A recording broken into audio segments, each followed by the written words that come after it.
Hello everyone, this is Remlays from 40k Theories, and welcome to this new episode of 40k Lore for Newcomers. For this episode, nominated on Patreon by Kazurus, we will be taking a brief look at the Thousand Suns Traitor Legion. This video will be a brief overview for certain events that may be explored in greater depth within additional videos in the future. So without further ado, let's begin. If I am guilty of anything, it is the simple pursuit of knowledge. The Thousand Suns are a traitor Space Marine legion that battled against the Imperium during the course of the Horus Heresy. While other traitor legions turned from the Emperor's light due to their pride, anger, or even out of petty spite, the Thousand Suns were forced to seek sanctuary with the traitor legions after nearly being destroyed by Imperial forces prior to the onset of the Horus Heresy. Unlike other Space Marines, the majority of warriors within the Thousand Suns are no longer human in any real sense of the word, but are instead little more than mindless automata, thanks to the result of a great spell that was cast shortly after the events of the Horus Heresy. Those members of the Legion that manage to escape this fate are all powerful psychers, able to harness the energies of the warp with exceptional skill. The Legion itself is no longer the singular entity that it once was, having since shattered into numerous warbands, each commanded by powerful sorcerers with their own goals and aspirations. Some of these warbands will seek to obtain knowledge and arcane artifacts, while others will align themselves with powerful Chaos Lords in the hope of destroying a particularly hated foe. Despite this, these separate groups have reunited under their Primarch's command on multiple occasions in order to take revenge upon those that wronged them so many thousands of years ago. If the path to salvation leads through the halls of purgatory, then so be it. The Thousand Suns were initially created as the 15th Legion of the Legione Astartes, being founded during a time that saw a temporary resurgence of warp storm activity throughout the Sol system. While these warp storms would come to be regarded as an ill omen, it remains uncertain as to whether this event would have affected the Legion's gene seed in any way.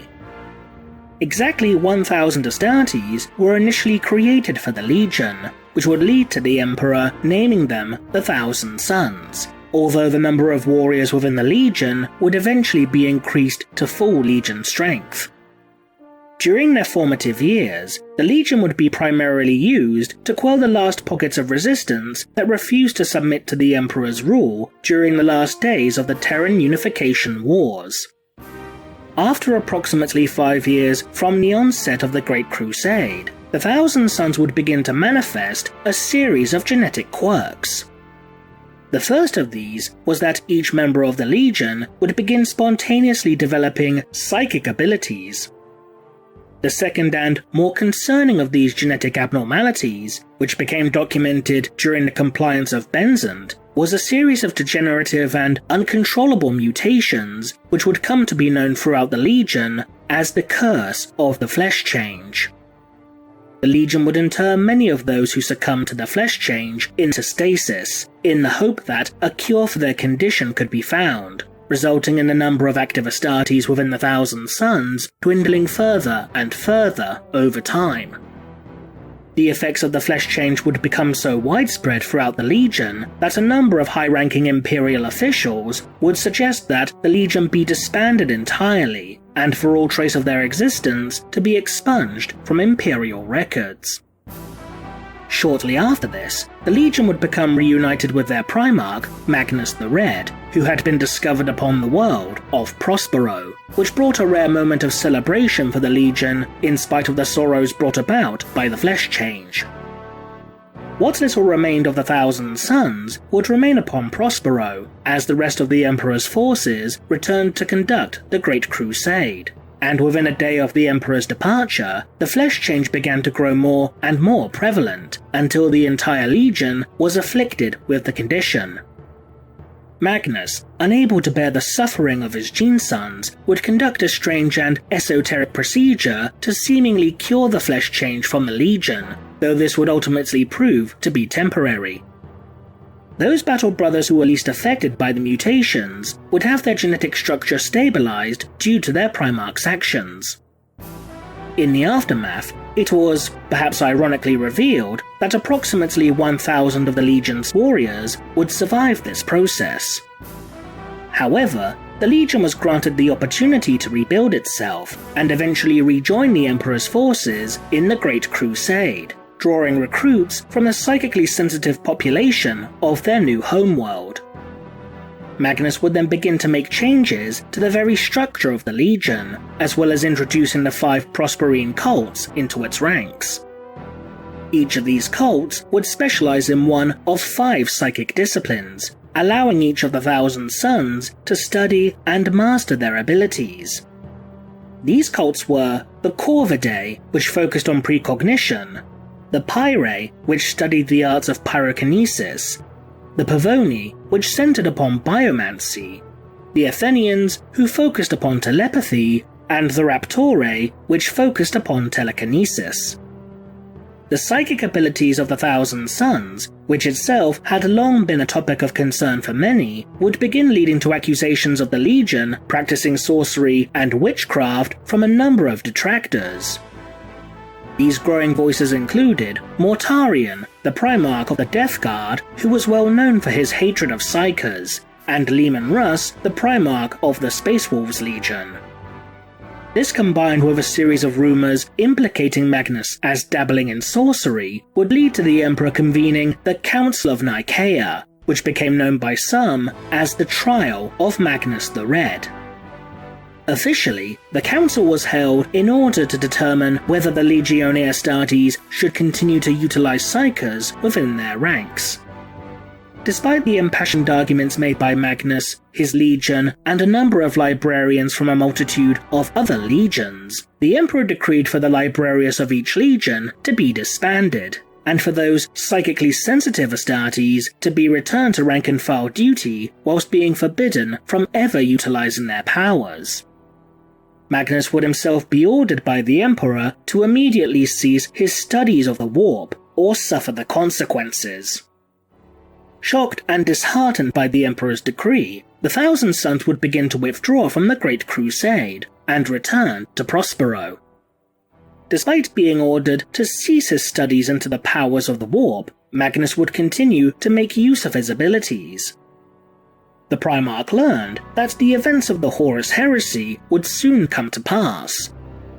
Magnus would use his abilities to try and prevent the War Master Horus Lupercal from falling to damnation, pleading with him to remain loyal to their father. However, despite his best efforts, Horus would fall to chaos. In desperation, Magnus would send an astral projection of himself to Terra in order to warn the Emperor of Horus's betrayal. In his haste, however, Magnus would inadvertently cause irreparable damage to the Emperor's Webway project, which not only ruined much of the Emperor's work, but also allowed legions of demonic entities to begin assaulting the Terran Webway Gate. Angered by the fact that both his edict was broken and his work was damaged beyond repair, the Emperor refused to heed the Primarch's warnings and dispatched Leman Russ and his Space Wolves to Prospero in order to apprehend Magnus and bring him to Terra to stand trial. Sensing an opportunity to remove 2 potential threats to his rebellion, Horus would relay new orders to Russ, instructing the Wolf King to instead kill Magnus and destroy his legion. Russ, being unaware of Horus's betrayal, would accept these orders. The Space Wolves, accompanied by a contingent of warriors from the Legio Custodes and the Null Maidens of the Sisters of Silence, would launch a full-scale assault upon the homeworld of the 1,000 Sons, an event that would become known within Imperial records as the Burning of Prospero. While Magnus himself initially refused to fight against his brother and his legion, wishing to accept his punishment from the Emperor, the majority of the 1,000 Sons prepared themselves for battle. This conflict fought between the 2 legions was both brutal and bloody, and eventually Magnus would accept his new fate and face his brother in combat. Magnus would strike a blow against the Wolf King that destroyed one of his hearts, but Russ would eventually best the Thousand Suns Primarch and shatter his spine according to the popular version of events. Before the Space Wolves could utterly destroy the Thousand Suns, a great spell would be cast that would teleport the surviving members of the Legion away from Prospero and onto the demon world of Sortiarius within the warp. In the aftermath of the battle, it would be revealed that roughly 1,200 battle brothers of the Legion had survived the carnage wrought upon their homeworld, and that the soul of Magnus the Red had shattered into numerous shards, which would have to be gathered by the remaining Legionnaires. A small number of Thousand Sons who were off-world at the time of the battle would later rejoin their Legion. Soon, the surviving members of the Legion would dedicate themselves to Tzeentch, the Chaos God of Magic and Fate, and seek sanctuary with the traitor legions during the Horus Heresy. The Legion's sorcerers would play a vital role during the Solar War, as it was a ritual orchestrated by Ahzek Ahriman, the Legion's first captain and chief librarian, which would bring Horus's armada into the orbit of Terra itself. With the death of Horus Lupercal, the Loyalists would prove victorious, and the Thousand Sons, along with the majority of the traitor legions, would be driven into the warp space rift known as the Eye of Terror in order to escape retribution. All is dust. Following the events of the Horus Heresy, the effects of the flesh change would return to the ranks of the Thousand Sons with a vengeance.